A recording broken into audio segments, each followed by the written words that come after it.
ಬಾಬಾ ಸಾಹೇಬರಿಗೆ ಶಿಕ್ಷಣದ ಬಗ್ಗೆ ಇದ್ದಂಥ ಆ ಅದಮ್ಯವಾದಂಥ ಪ್ರೇಮ, ಓದಿನ ಬಗ್ಗೆ ಇದ್ದಂಥ ಆ ವ್ಯಾಮೋಹ ಬಹುಶಃ ನಾವು ಜಗತ್ತಿನಲ್ಲಿ ಯಾರಿಗೂ ಕೂಡ ಕಾಡಲಿಕ್ಕೆ ಸಾಧ್ಯ ಆಗೋದಿಲ್ಲ. ಅಂಬೇಡ್ಕರ್ ಹೇಳ್ತಾರೆ, ಶಿಕ್ಷಣ ಅಂದ್ರೇನು? ನಾವೇನು ಹೇಳ್ತೀವಿ, ಅಕ್ಷರ ಕಲಿತ್ರೆ ಶಿಕ್ಷಣ, ಸಾಕ್ಷರತೆ ಹೊಂದಿದ್ರೆ ಶಿಕ್ಷಣ, ಓದೋದು ಬರೆಯೋದು ಕಲ್ತ್ಕೊಂಡ್ರೆ ಸಾಕು ನಮಗೆ ಅದು ಶಿಕ್ಷಣ ಅಂತ ನಾವು ಹೇಳ್ತೀವಿ. ಅದನ್ನ ಲಿಟ್ರಸಿ ಅಂತ ಕೂಡ ಕರೆದುಬಿಡ್ತೀವಿ. ಆದರೆ ಅಂಬೇಡ್ಕರ್ ಹೇಳ್ತಾರೆ, ಶಿಕ್ಷಣನ ಏನಕ್ಕೆ ಬಳಸ್ಕೋಬೇಕು? What is education? Education is a biggest tool. ಅದೊಂದು ದೊಡ್ಡ ಅಸ್ತ್ರ. ಏನಕ್ಕೆ? ಶಿಕ್ಷಣ ಸಾಮಾಜಿಕ ಅಸಮಾನತೆಯನ್ನು ಹೋಗಲಾಡಿಸ್ಲಿಕ್ಕೆ, ಶೋಷಣೆ ಮತ್ತು ಜಾತಿ ಪದ್ಧತಿ ವಿರುದ್ಧ ಶಿಕ್ಷಣ ಅನ್ನೋಂಥದ್ದು ಬಹುದೊಡ್ಡ ಅಸ್ತ್ರ ಅಂತ ಹೇಳ್ತಾರೆ.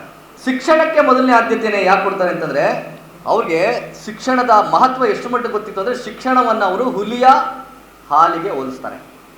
ಹುಲಿಯ ಹಾಲಿಗೆ ಶಿಕ್ಷಣವನ್ನು ಬಣ್ಣಿಸ್ತಾರೆ. ಇವತ್ತು ಶಿಕ್ಷಣವನ್ನು ಪಡ್ಕೊಳ್ಳೋರು, ನೀವು ಯಾರ್ಯಾರು ಶಿಕ್ಷಣವನ್ನು ಪಡ್ಕೋತೀರಿ ಅವರು ಹುಲಿಯ ಹಾಲನ್ನು ಕುಡ್ದವರು, ಹುಲಿಯ ಹಾಲನ್ನು ಮೇಯ್ದವರು. ಯಾರ್ಯಾರು ಶಿಕ್ಷಣ ಪಡ್ಕೊಳ್ತಾರೆ ಆ ಪ್ರತಿಯೊಬ್ಬರು ಕೂಡ ಹುಲಿಯ ಹಾಲನ್ನು ಕುಡ್ದವರು. ಆ ಹುಲಿಯ ಹಾಲನ್ನು ಕುಡಿದ ಮೇಲೆ ಏನಾಗ್ತಾರೆ ಅವರು?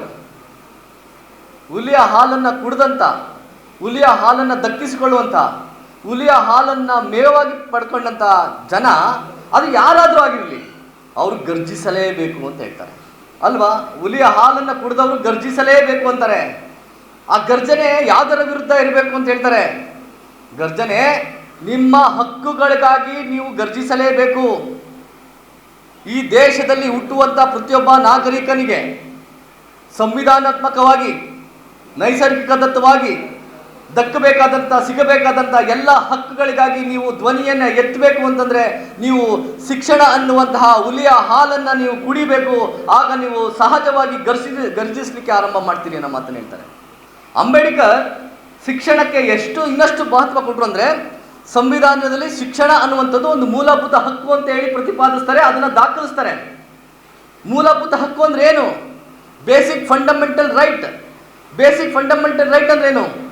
ಒಬ್ಬ ವ್ಯಕ್ತಿ ಭೂಮಿ ಮೇಲೆ ಹುಟ್ಟುತ್ತಾ ಇದ್ದಂಗೆನೆ ಅವನಿಗೆ ಹೇಗೆ ಗಾಳಿಯನ್ನು ಕುಡಿಲಿಕ್ಕೆ ಅಧಿಕಾರ ಇದೆ, ನೀರನ್ನು ಬಳಸಲಿಕ್ಕೆ ಅಧಿಕಾರ ಇದೆ, ಅನ್ನವನ್ನು ತಿನ್ನಲಿಕ್ಕೆ ಅಧಿಕಾರ ಇದೆ, ಬದುಕಲಿಕ್ಕೆ, ಜೀವಿಸಲಿಕ್ಕೆ ಹೇಗೆ ಅಧಿಕಾರ ಇದೆ, ತನ್ನ ಅಭಿವ್ಯಕ್ತಿಗಳನ್ನು ವ್ಯಕ್ತಪಡಿಸಲಿಕ್ಕೆ ಹೇಗೆ ಅಧಿಕಾರ ಇದೆ, ಆ ರೀತಿಯ ಸಾಲುಗಳಲ್ಲಿ ಶಿಕ್ಷಣನೂ ಕೂಡ ಒಂದು ಅತ್ಯಗತ್ಯ ನೆಸೆಸಿಟಿ ಅಂತ ಹೇಳ್ತಾರೆ. ಹಾಗಾಗಿ ಅವರು ಸಂವಿಧಾನದಲ್ಲಿ ಶಿಕ್ಷಣ ಎನ್ನುವಂಥದ್ದು ಒಂದು ಮೂಲಭೂತ ಹಕ್ಕು. ಅಲ್ಲಿ ಆ ಮೂಲಭೂತ ಹಕ್ಕನ್ನು ಕೊಡಿಸ್ಬೇಕಾದ್ರೆ ಅವ್ರು ಹೇಳ್ತಾರೆ, ಈ ದೇಶದಲ್ಲಿ ಶಿಕ್ಷಣ ಶ್ರೀಮಂತರ ಸೊತ್ತಾಗಕ್ಕಷ್ಟೇ ಸಾಧ್ಯ ಆಗೋದಿಲ್ಲ. ಈ ದೇಶದ ಶಿಕ್ಷಣ ಶ್ರೀಮಂತರ ಸೊತ್ತಲ್ಲ ಅನ್ನೋ ಪದನ ಯಾಕೆ ಹೇಳ್ತಾರೆ ಅಂಬೇಡ್ಕರ್? ಈ ದೇಶದ ಜಾತಿ ವ್ಯವಸ್ಥೆ ಏನು ಹೇಳ್ತಾ ಇತ್ತು?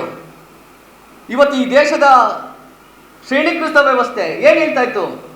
ಜಾತಿಯ ಕಾರಣಕ್ಕಾಗಿ ಕೆಲವರು ಶಿಕ್ಷಣ ಪಡ್ಕೊಳ್ಳಿಕ್ಕೆ ಅರ್ಹರಿದ್ದರು, ಬಹುತೇಕರು ಜಾತಿಯ ಕಾರಣಕ್ಕಾಗಿ ಶಿಕ್ಷಣವನ್ನು ಪಡೆಯಲಿಕ್ಕೆ ಅರ್ಹರಿರಲಿಲ್ಲ.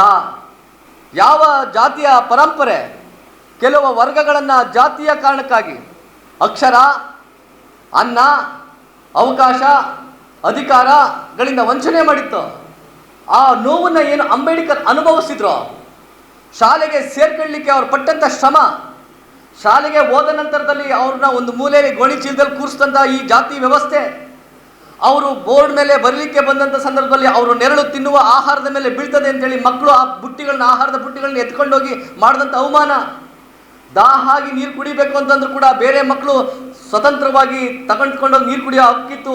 ಆದರೆ ಅಂಬೇಡ್ಕರ್ ಅವ್ರಿಗೆ ಮಾತ್ರ ಶಿಕ್ಷಕರು ಬರಲೇಬೇಕಾಗಿತ್ತು, ವಾಚ್ಮೆನ್ ಬರಲೇಬೇಕಾಗಿತ್ತು. ವಾಚ್ಮೆನ್ ಬಂದಾದ್ಮೇಲೆ ಅನುಮತಿಯನ್ನು ಪಡ್ಕೊಂಡು ಆ ವಾಚ್ಮೆನ್ ನೀರು ಕೊಟ್ಟರೆ ಅದನ್ನು ಕೈಗಳಲ್ಲಿ ಇಟ್ಕೊಂಡು ಕುಡಿಬೇಕಾದಂಥ ವ್ಯವಸ್ಥೆ ಇತ್ತು. ಅಂತಹ ನೋವನ್ನು ಅನುಭವಿಸ್ತಾ ಅಂಬೇಡ್ಕರ್ ಸಂವಿಧಾನದಲ್ಲಿ ಶಿಕ್ಷಣದ ಮೂಲಭೂತ ಹಕ್ಕು ಅಂತ ಬರಿಬೇಕಾದ್ರೆ ಹೇಳ್ತಾರೆ, ಈ ದೇಶದ ಸಂವಿಧಾನ ಶಿಕ್ಷಣ ಕೇವಲ ಶ್ರೀಮಂತರ ಸೊತ್ತಲ್ಲ, ಇದು ಈ ದೇಶದ ಪ್ರತಿಯೊಬ್ಬರ ಹಕ್ಕು. ಅದರಲ್ಲೂ ಅವ್ರು ಕೋಟ್ ಮಾಡಿ ಹೇಳ್ತಾರೆ, ಅರ್ಥ ಮಾಡ್ಕೋಬೇಕು ಇಲ್ಲಿರುವಂಥ ಮಹಿಳೆಯರು, ಇಲ್ಲಿರುವಂಥ ನನ್ನ ವಿದ್ಯಾರ್ಥಿನಿಯರು ಅರ್ಥ ಮಾಡ್ಕೋಬೇಕು. ಫಂಡಮೆಂಟಲ್ ರೈಟ್ಸ್ನಾಗಿ ಎಜುಕೇಷನ್ನ ಮಾಡಿದಾಗ ಅವ್ರು ಹೇಳ್ತಾರೆ, ಶಿಕ್ಷಣ ಯಾರಿಗೆ ತುಂಬ ಮುಖ್ಯ ಅಂತಂದರೆ ಈ ದೇಶದ ಶೋಷಿತರಿಗೆ ಹಾಗೂ ಮಹಿಳೆಯರಿಗೆ ಅಂತೇಳಿ ಕೋಟ್ ಮಾಡ್ತಾರೆ. ಅವರು ಮಹಿಳೆಯರಿಗೆ ಅಂತ ಕೋಟ್ ಮಾಡ್ತಾರೆ, ಅವರು ದಲಿತ ಮಹಿಳೆಯರು ಅಂತ ಹೇಳಲ್ಲ. ಎಕ್ಲಾಂಟ್ ಮಾಡ್ಕೋಬೇಕು ನೀವು ತಲೆಯಲ್ಲಿ. ಈ ದೇಶದ ಎಲ್ಲ ಮಹಿಳೆಯರು, ಎಲ್ಲ ಜಾತಿಯ, ಎಲ್ಲ ಧರ್ಮದ, ಎಲ್ಲ ವರ್ಗದ ಮಹಿಳೆಯರನ್ನ ಉದ್ದೇಶಿಸಿ ಅವ್ರು ಮಾತಾಡ್ತಾ ಹೇಳ್ತಾರೆ. ಯಾಕಂದರೆ ಈ ದೇಶದಲ್ಲಿ ಮಹಿಳೆಯರಿಗೆ ಶಿಕ್ಷಣ ಪಡೆದುಕೊಳ್ಳುವ ಹಕ್ಕಿರಲಿಲ್ಲ, ಯಜಮಾನಿಕೆಯನ್ನು ಪಡ್ಕೊಳ್ಳೋ ಹಕ್ಕಿರಲಿಲ್ಲ. ಕುಟುಂಬದಲ್ಲಿ ಡಿಸಿಷನ್ ಮೇಕರ್ ಆಗ್ಲಿಕ್ಕೆ ಹಕ್ಕಿರಲಿಲ್ಲ, ಹೊರಗಡೆ ಹೋಗಿ ದುಡಿಲಿಕ್ಕೆ ಹಕ್ಕಿರಲಿಲ್ಲ, ಆಸ್ತಿಯನ್ನು ಸಂಪಾದಿಸುವ ಹಕ್ಕಿರಲಿಲ್ಲ, ತನ್ನ ಜನ್ಮ ಕೊಟ್ಟ ತಂದೆ ತಾಯಿಗಳಿಂದ ಆಸ್ತಿಯ ಹಕ್ಕನ್ನು ಪಡ್ಕೊಳ್ಳುವಂಥ ಹಕ್ಕಿರಲಿಲ್ಲ. ಅಂತ ಮಹಿಳೆ ಅದನ್ನು ಕೋಟ್ ಮಾಡಿ ಹೇಳ್ತಾರೆ, ಈ ದೇಶದಲ್ಲಿ ಶಿಕ್ಷಣದ ಮೂಲಭೂತ ಫಂಡಮೆಂಟಲ್ ರೈಟ್ಸ್ ಯಾರಿಗೆ ಹಾಕಬೇಕಂದ್ರೆ ಒಂದು ಶೋಷಿತ ಸಮುದಾಯಗಳಿಗೆ, ಪ್ರಮುಖವಾಗಿ ಮಹಿಳೆಯರಿಗೆ ಶಿಕ್ಷಣವನ್ನು ಕೊಟ್ಟರೆ ಏನಾಗ್ತದೆ ಅಂತ ಹೇಳಿದ್ರು.